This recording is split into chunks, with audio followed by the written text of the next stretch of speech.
Oh, hello. I'm Mark Pikert, editor-in-chief of The Gay Goods, and you are tuned in to today's installment of The Gay Goodies with special guest Hans Berlin. Now, Hans Berlin is German, from Germany, with the accent and the good looks to prove it. And we have a couple of things in common. We'll get into all of those in a moment, but I'm really excited that he's here. He's a great guy, and wouldn't it be great if I had a guest that was like, he's a terrible person. I'm only doing it because he's got a huge social media following, and we're going to suffer through this together for the clicks. But I would never do that to you. And more importantly, I would never do that to myself. Hans Berlin. Oh, there I am. Hi. There you are, looking beautiful, almost COVID-free and beautiful Hollywood. Yes. And there's actually it's overcast today. I mean, you can only see this white vortex behind me, but it's overcast. No sunshine today. Well, that's because you're thinking about leaving. No, I think I'm staying for a little bit. Yes. So that was it. That was in Europe. Is that New York traffic in the background? Yeah, it sure is. It's all quiet here. How are you? Yeah. I'm wonderful. I'm delighted that you're here. I'm delighted to talk to you. When I started telling people that I was leaving Playbill in the fall to start the Gay Goods, multiple people from the theater world said, "Oh, well, I know exactly who you must speak to." And they started talking about you and your musical about life and porn. And I thought, I don't want to talk about theater anymore. I'm over that. And then you reached out and I was like, oh, well, actually, he's really nice. So I will make an exception just this once. Oh, thank you so much. Thank you. But so to begin at the very beginning, which is a very good place to start. Oh my God, you're so gay. I try. So tell me, at what point did you start pursuing porn professionally? Good question. In 2012, actually here in Los Angeles, that I'm visiting now because I live in Brooklyn. I'm here for meetings about a potential film adaptation of Shooting Star, my musical. But I lived here in Los Angeles, in Hollywood, from 2006 to 2015, basically, and then started doing porn in 2012. So what led to you starting to do porn professionally? Was it something you were always interested in, or was it just, I don't want to wait tables anymore? I think straight or gay, especially men, we've all had a hunger for doing porn. I remember my older brother who said at one point, a porn star must be great to be a porn star because you can get paid for having sex and you just have sex and that's it and nothing else. So yes, I was always horny. I always thought like life as a porn star must be amazing. But yes, you're also right. I was sick of waiting tables. But that's actually why I started go-go dancing. Because the reason why I came to LA in 2006, of course, was to become the German Brad Pitt. And my acting career didn't really go anywhere. So I was doing a lot of catering. I'm from a small town in Germany, and I thought it was amazing to meet all of these Hollywood stars up close and personal. But the universe got me wrong. I wanted to work with the stars and not for the stars. So I was doing that, and then hooked up with a couple that was dancing at Mickey's in West Hollywood, and they said you could be a go-go dancer. You could make a lot more money than catering for the celebrities in LA. And then I did my first shift with Stefano on Wednesday evening in West Hollywood. Started go-go dancing. Got recruited for porn. My standard answer was always, I'm an actor. I can't do that because my acting career is waiting for me. And at some point I realized there's not really an acting career. I love having sex. Why not give it a try? What was your first go-go outfit? Oh my God. I think it's funny in LA because you were like you love Andrew Christian underwear because it always makes me like when I put it on, I always look like I have a 9-inch dick and it's just hanging there because of the way that the underwear is cut. But the funny thing is, most of the places in LA that I was dancing at got shut down at some point because people were revealing a little bit too much. And there's this whole thing about, I think it's California, it's not the city of LA, I think it's California, where you can't have alcohol and nudity. So you have your underwear and you basically can see if someone's cut or uncut because it's very thin. Like if you ever had like Andrew Christian underwear, like you know what I'm talking about. But if you reveal too much and the wrong people are there in the club, they shut down clubs. So I think all the places at some, and not just because of me, just in general, were shut down.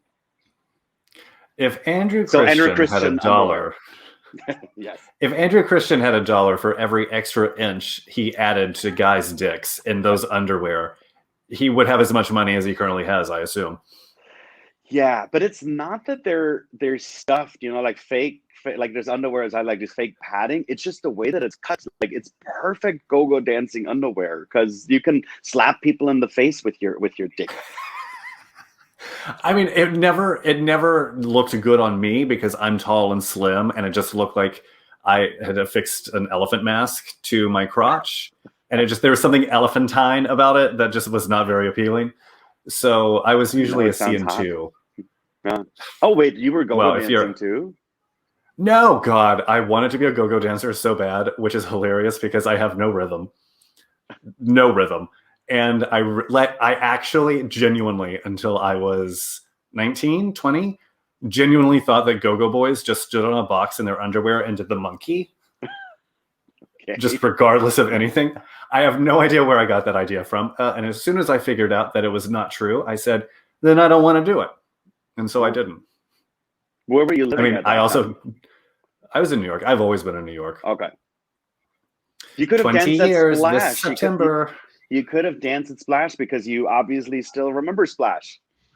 I did not dance at Splash, but I did fluff a dancer in the back room in the office of Splash one night before his performance. Wait, can we say that? Can you say that? You're the editor-in-chief now. I'm the whore. I can be both. I'd like to think. Definitely not cheap, but still. So it depends on the day. So you are currently in LA to talk about a movie adaptation of Shooting Star.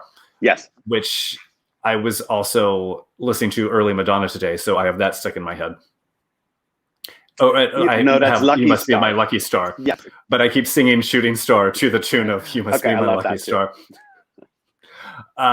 So at what point did you sit down and say, not only is there a story to be told about working in porn, but it has to be a musical? Well, that's a very good question, and I don't really have the answer to because I lived in LA, and why didn't I want to make a movie in the first place? Why did I want to make a musical? I think it started because I shot with Jesse Aris, who I think since then has retired, and he put all of his money that he made in porn in the recording of his own music, and then was performing at Mickey's. But I also saw him in London. He was also traveling around the world and was singing his songs in a jockstrap sneakers. That was his outfit. Socks, and singing songs like "I'm Your Porn Star," "Callboy Ahoy." You can actually get his music under Aristirado, I think is his performance name, on iTunes and Spotify and so forth. And I shot one of my first scenes with him, and I thought, a singing porn star, and we thought we were kidding. It's like we should do like a porn musical scene where we're fucking and singing. And I don't know, I think it gave birth to the idea of a porn musical because I had that preconceived opinion that porn is a place where people get together. We're all sex addicts, we're all drug addicts, and it's crazy. I thought you have to have sex with everyone on the set, and it's just crazy. And then one of my first professional shoots that I did was with Titan in LA, and I felt like I was on a Hollywood film set. Like time is money, everything's super professional. I feel like the Me Too movement did not really happen in porn because no director, no camera guy was touching you inappropriately. Things that I expected that's going to happen. Like everybody's going to fluff me and everybody wants to try my dick. No, it was it was super professional, and I did some Hollywood stuff before, so it reminded me of a Hollywood set. And all the people that I met, it was not just crazy people, it was not just sex addicts and drug addicts. It was wholesome people, and I thought like there's a story in there. We all watch porn, and we want to know what the life of a porn star looks like. Um, a lot of us, especially now during the pandemic, have a feeling of loneliness. We want to have a family. And that family that I found within the porn industry, one of the lyrics in the show is Cain and Abel, they were family too. So not everybody is like your best friend. Um, but I wanted to write about that. And that, as I said, all of that gave birth to the idea of Shooting Star, which originally was called Porn the Musical.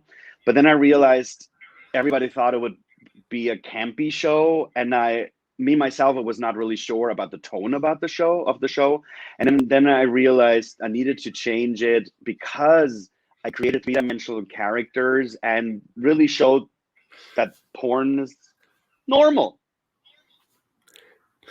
I mean, it's a lot friendlier than Broadway, I'll say that. Oh, really?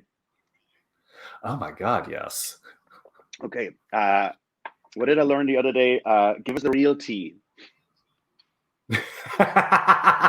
You're almost there. It's correct enough that it's not worth bringing up. Give us the real tea. Yeah. Most people just say spill the tea, but I like your Germanic. I like your Germanic interpretation. No, I mean it was what it was. It wasn't a great. I'm someone who wanted to be a go-go dancer. I'm not someone who wanted to be the editor-in-chief of Playbill. Like that's just it's a job that I happened into, and we could have switched back then. I would have loved to not be a go-go. See, if only we had known. I mean, that's your sequel to Shooting Star. Yes. What was the Sliding doors thing about me go-go dancing was also all of that happened shortly before I turned 40.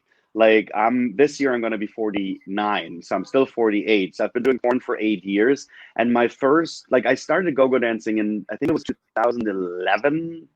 2010, 2011. And then I said I started doing porn in 2012, shortly before I turned 40.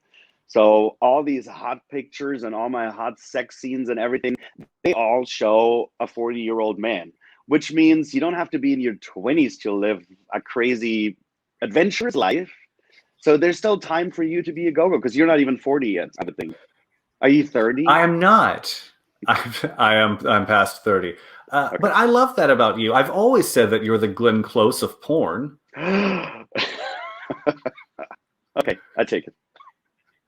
You're also an award-losing performer, correct? As an actor or as a porn performer? As a porn performer. No, I did. I did win Best Top, even though I preferred the bottom at the Hustler Ball in 2013 already, and I'm a Grabby Award winner for Best Threesome. Well, I love that you got an award for Best Top because that proves that you are a great actor. Yes, I thought so too. Maybe that was also because I was the only one who was present during the award show. One of the few tops that was present at the award show. But yeah, anyways, I have 2 porn awards. I would love if they walked around Hustler Ball, like checking off the list in order. They're like, is so-and-so here? No? Real? Okay. Is Hans Berlin here? Oh, he is. Great. He's the winner. He's the winner. Yeah. What was your first scene? What was your first porn scene like? So my porn dad is Adam Russo, and because he was bartending at Revolver where I was dancing, and he was the one who put me in touch with Jason who works for Jason Marks, who worked for Titan. And we arranged a shoot. Like I had to go up to San Francisco, and then they did the body check. Oh, you have to lose a little bit in your midsection. Like you have to go on a diet. Like it's May now. We're gonna shoot your first scene in July. You have to lean out? Is that the word? Lean out. Yeah. Yes, a little bit. Clean out and lean out.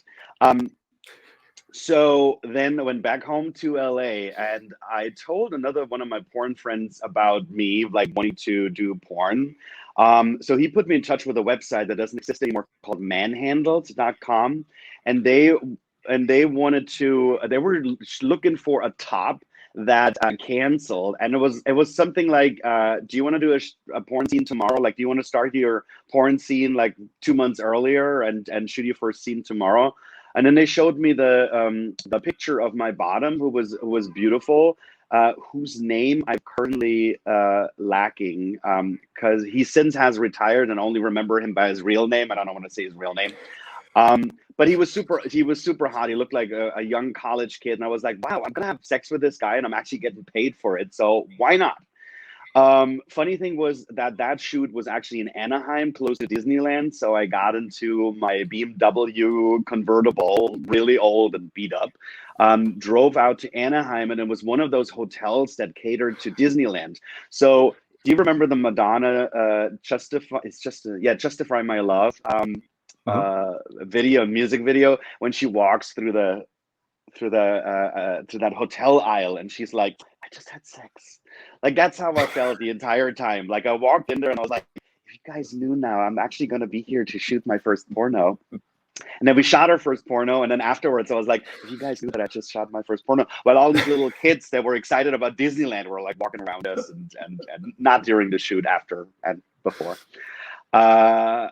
I was very nervous, and I also realized that porn these days is not as glamorous as it used to be, because that was a website. That means it was really just the owner of the website, who was first camera, and then we had a second camera, and then it was my scene partner in a hotel room. So no makeup, no fluffer, no lights or anything like that. That was it. So it was actually a very good experience because they filmed around us while we were having sex, but I still had to get used to the feeling of being watched while you're having sex and given directions. And I had a problem with coming in the end. Like, that was like, because the thing with, like, you're a porn star, you have to come on command, does not always work. So yeah.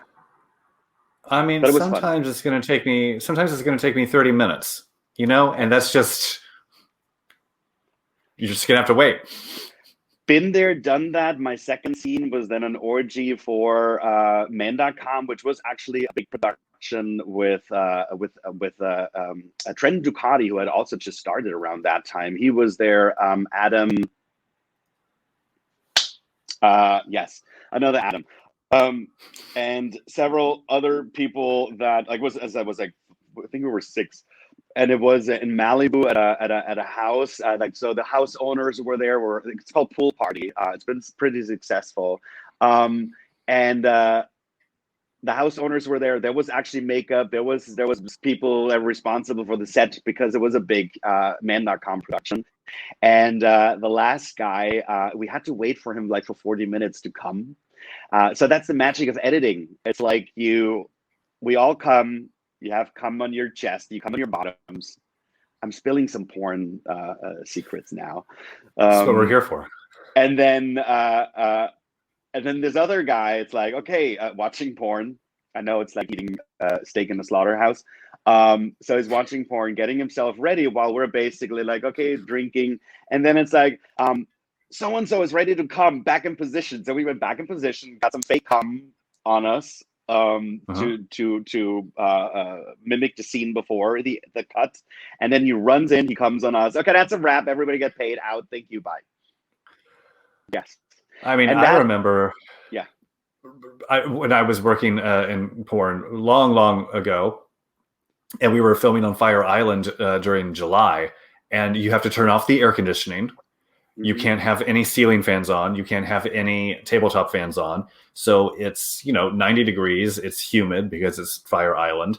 And everyone is so hot and sweaty and cranky. And then the top can't come. And it's like, we all just want to go home and grab that bottle of Cetaphil, squirt it in his hand, fling it on that bottom, and let's hit the road. Yes. Most of the time, I feel fake cum because I've faked my cum shot, I think, in my career twice. you know, when they sometimes, because I have foreskin, when they put it in your foreskin and you squeeze it, and it just doesn't look real. I know that there are companies that do it, and if you know the secrets, you can see that it looks fake. But I think for people who don't know, it looks real. But yeah, it is a challenge. I feel when you're at home and having sex with your partner and you already feel weird if you can't come, multiply that by like 5 people or what you just said that are waiting for you. It's like, okay, I'm hungry. Like, I mean, especially for the bottom, it's like, I'm hungry, I finally want to eat. Like, when is the top ready to come? And this is all like in their head. So you have to be a good actor. You have to, like, as a porn actor, you also have to be able to zoom out everything and just, I don't know, be horny or whatever, however it makes you come, and then come. Because don't be in your headspace. Like, you can have Viagra, you can have one of those dick injections to get a hard on, but how do you fake come, like a real cum shot? That's challenging. You can't. I mean, I've faked cum shots on cam, but that's just because I'm tired and I want to go home. Okay, how did you do that? I just pretended that I came, just really, well, this is getting very personal, but I just pretended that I came out of camera range, and then they're like, show me, and I was like, okay, I gotta go, bye. Okay, good. Yeah, well, you know, that's just a little bit more about me.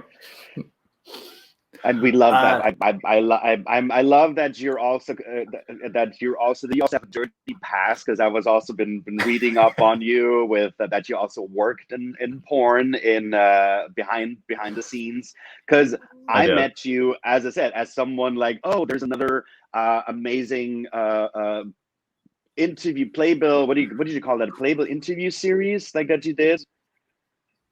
Oh yeah, I was doing this for Playbill. Oh, did you? Yeah, you were doing this for Playbill, and I watched you on Playbill, especially during the Playbill.com during the pandemic, and I was like, wow. And then I find out that you switched to porn behind the scenes, and that you have this porn past too. So I thought that was very interesting. That's, as I said, why I reached out to you, because I said you love musical theater. Shooting Star is something for you.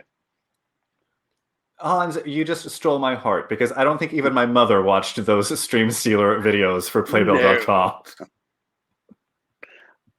But yeah, it's fun. I always like doing these. Yeah. They do have, well, I think that's mostly just me going back to relive interviewing like Catherine Hahn and Patrick Wilson. But, well, that's delightful. I like that. So tell me a little bit about, because you got started in the early aughts, or the teens, sorry. When studio porn was still a thing, but right on the cusp of heading over the cliff with the rise of fan platforms. So what is it like toggling between those two things, between filming for studios and then doing your OnlyFans and Just for Fans content creation on your own? That, I feel like OnlyFans, I mean, that, correct me if I'm wrong, like the pandemic time goes by so fast. I can't believe that it's already March 2021. But when did OnlyFans start? Was that 2018, something like that? Yeah, it was like 2017, 2018. It might have been a little bit earlier, but it really started popping in like 2018. So for me, it was, I almost feel like I'm one of those old Hollywood stars that I like the studio system. I like to go onto a set. Everything's prepared. I don't have to do any casting. My scene partner is there. We have sex. We get our paycheck. I mean, one of the things that's amazing with porn is you get paid right away. Like, you paycheck, you definitely have to sign that you're over 18. Some companies also videotape you and make sure that you're not on drugs, so that you cannot say later, oh, I was on drugs and I don't want the scene to be released.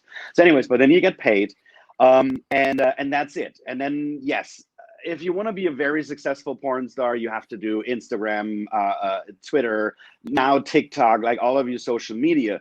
But that was it. And when OnlyFans came, it's like, yeah, that's amazing. You can create your own content, but then it's basically, if you want to be successful, you have to run your own porn studio.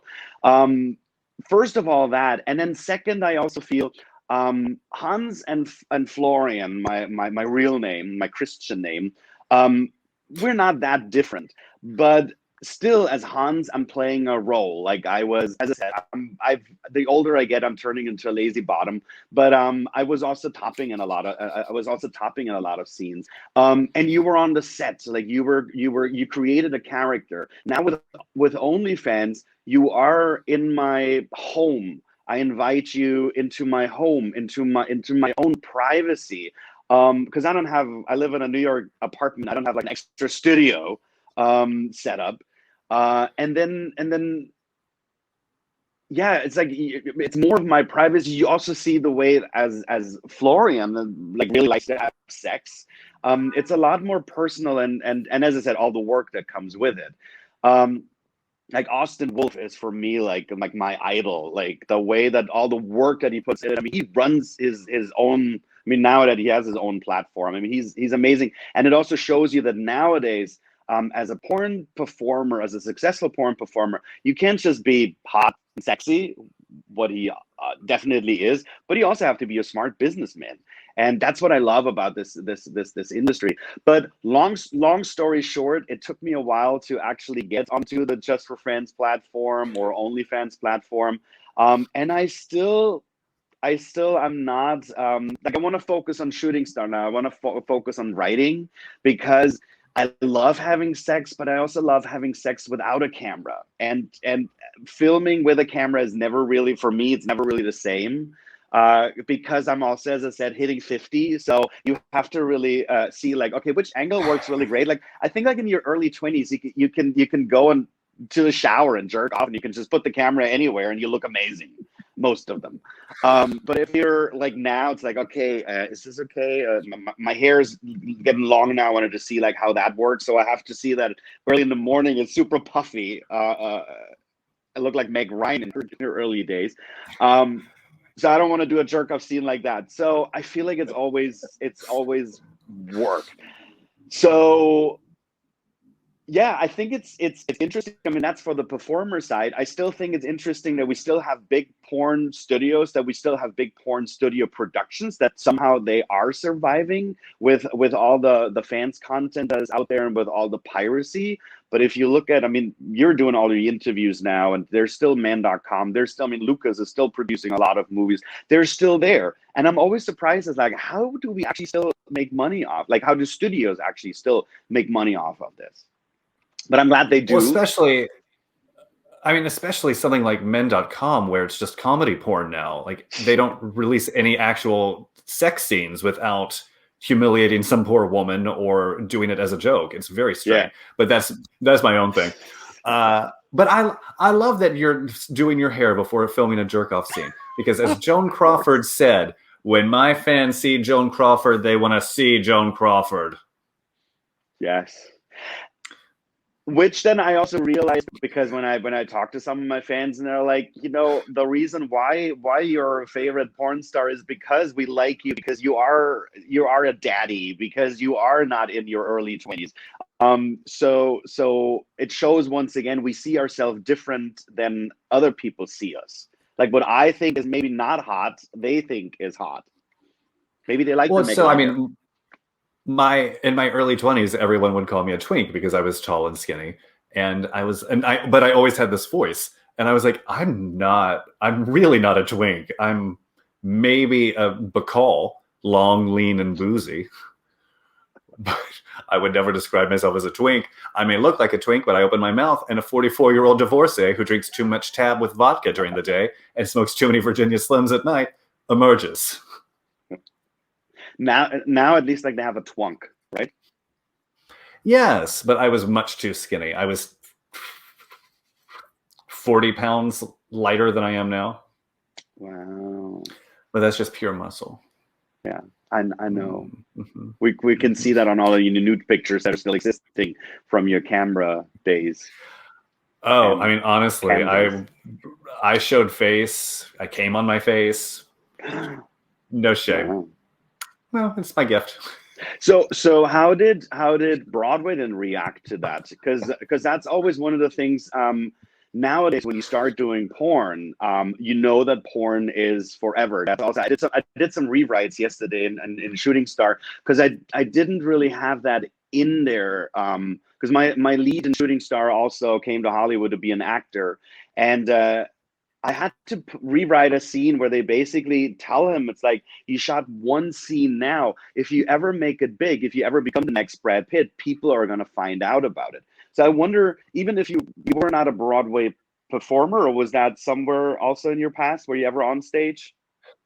No, and no one But on how did Broadway cared Broadway? what I did.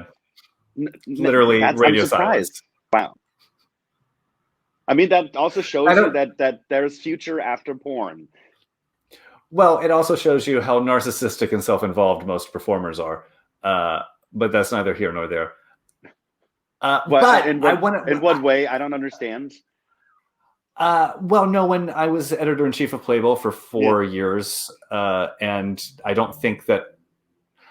Let's put it this way: I got more industry followers on Twitter when that Daily Beast profile of me and the Gay Goods came out than I did in 4 years as editor in chief of Playbill. Wow.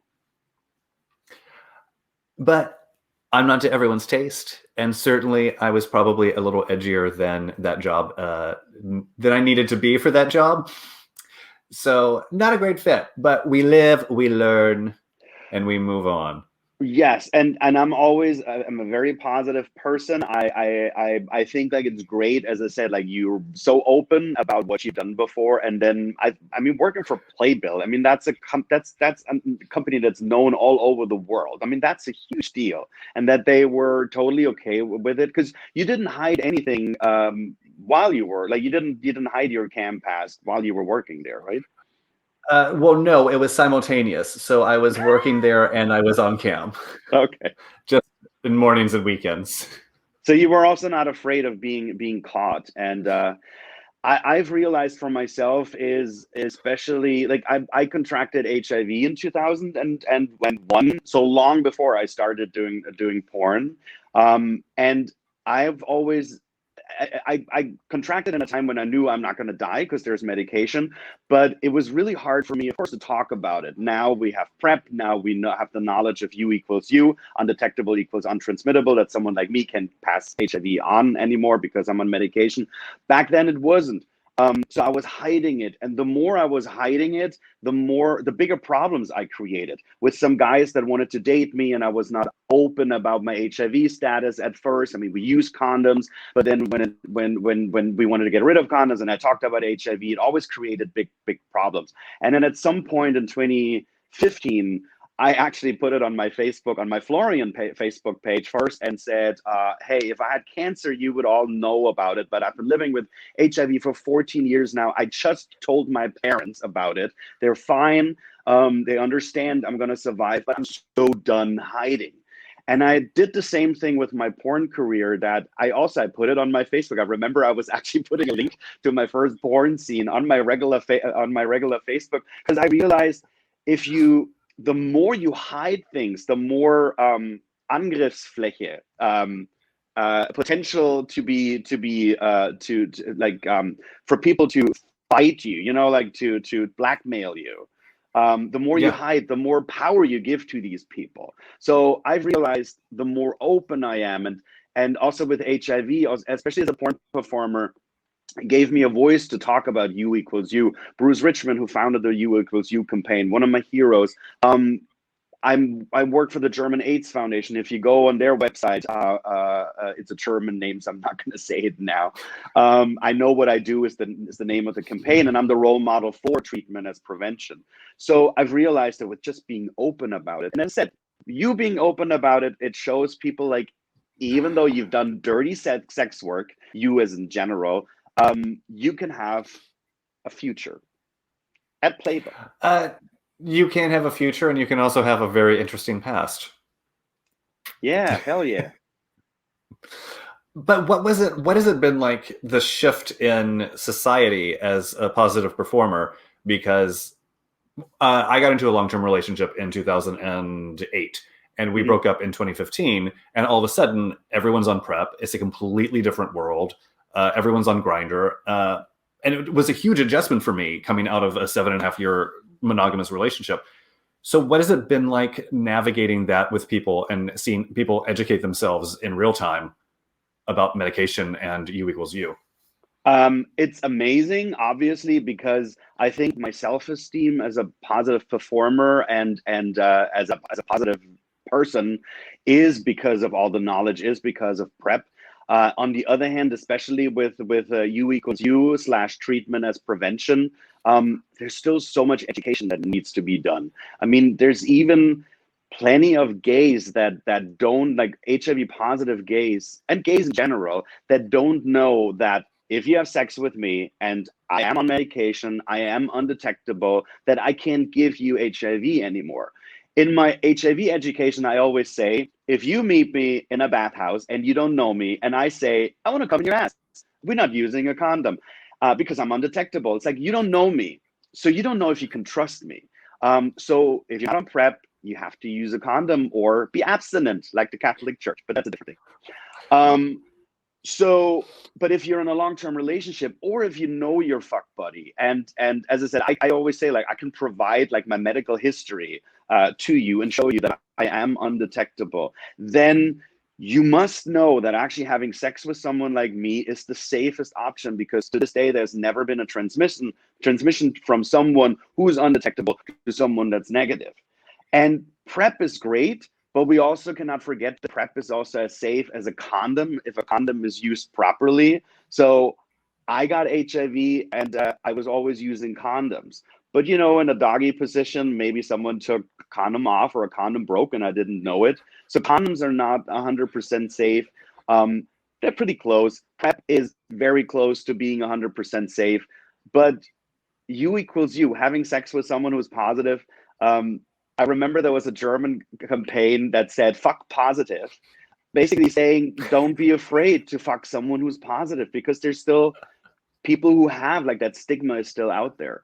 And I also say, like, in my HIV education, it's not just our gay community, it's not just the people that want to have sex with, it's also that my parents, also that everyone else on the street must know that someone, I mean, it's 2021, we should know how we get HIV, but that they also know that someone like me can't transmit HIV anymore. If I when I was bartending and I cut myself in the finger and there was blood, I mean, the first reaction is always, oh my God, I'm gonna kill someone because there's HIV in my blood.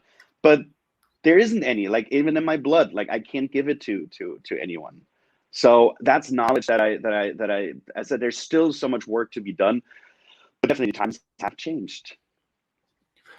But is it still difficult with studios and filming porn? I mean, is that also part of the education process where people would just rather not? I think for me personally, how do I say this? With the, let's say, like, with the, like, specifically with the studios, it depends on the studios. And because I haven't really worked with the big studios recently, like, I haven't worked with man.com. I don't know about, like, some of the other younger studios, but there are still some old OSHA laws, the workman protection laws, that make it difficult for a studio to put a negative performer with a positive performer together, because it creates an unsafe work environment. And that's why, to my knowledge, several studios did not work with HIV positive performers. That's they test, and some of these porn studios, they are owned by straight mother companies, or like what you call parent companies. And in straight porn, to my knowledge, if you're positive, you can't work anymore. And in, as I said, like, some of the gay studios, they do the same. Then you have studios who work with positive performers that are undetectable. They pair you up with other positive performers. And then there's other studios that where you have to sign and say, like, you are aware of your own protection. That also is like with STDs, and there's no testing before. And people are always afraid of, like, they freak out. It's like, really, you do porn and you don't know the HIV, chlamydia, gonorrhea status of your partner? And I say, well, if I hook up on Grindr, the guy that fucked me last night, I don't know about his status. I mean, I'm undetectable. On Grindr, it says, like, he was on PrEP, but I don't know about his gonorrhea status. And excuse me, but asking someone, it's like, are you clean? Like, are you STD free?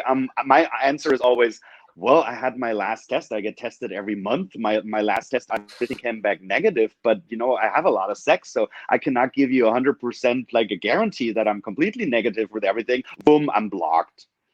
So sometimes people just want to hear the answer. Yes, I am negative, and I also think it's interesting in English and German, which sometimes explains a little bit of like a mindset of people not taking responsibility for their own action. Is I got infected and I got myself infected. Like in German, I got I got infected. In German, we like in English, I got infected. Um, in German is ich habe mich angesteckt. I got myself infected. So I feel like it's more of and that's also the campaigns that I'm working for is where you take responsibility for your own action. Don't give your health into like don't put your health into somebody else's hand, and don't blame anyone. Like if they like you fuck around and you get gonorrhea. Because you're on PrEP and you don't use a condom anymore, so these numbers went up. I mean, I had syphilis, I think, 3 times last year, and there's a lot of syphilis out there. And syphilis sounds awful because it used to kill people, but as I said, I get tested once a month, and then you get treated right away. This shot is very painful, but then that's it. 7 days later, you can't give it to anyone anymore, and that's it. And every once in a while, like you tell people, you should probably get tested. My syphilis test came back positive. You gave me syphilis. I'm like, oh, wait a minute. It's like I didn't force you to have sex with me. So as I said, take responsibility for your own actions. Get tested regularly, and whatever you have to do. As I said, if you're having sex with someone who's undetectable, if you're on PrEP, or if you're just a horny bastard but you don't want to take PrEP, use a condom. Condoms are still there. It's And true. We've yes, forgotten about the almighty condom. right. And yes, some haters might say, "Whoa, when was the last time that you used a condom?" I actually just used a condom in one of my OnlyFans shops because that it was with a bisexual guy, and he's in a relationship with a gay guy.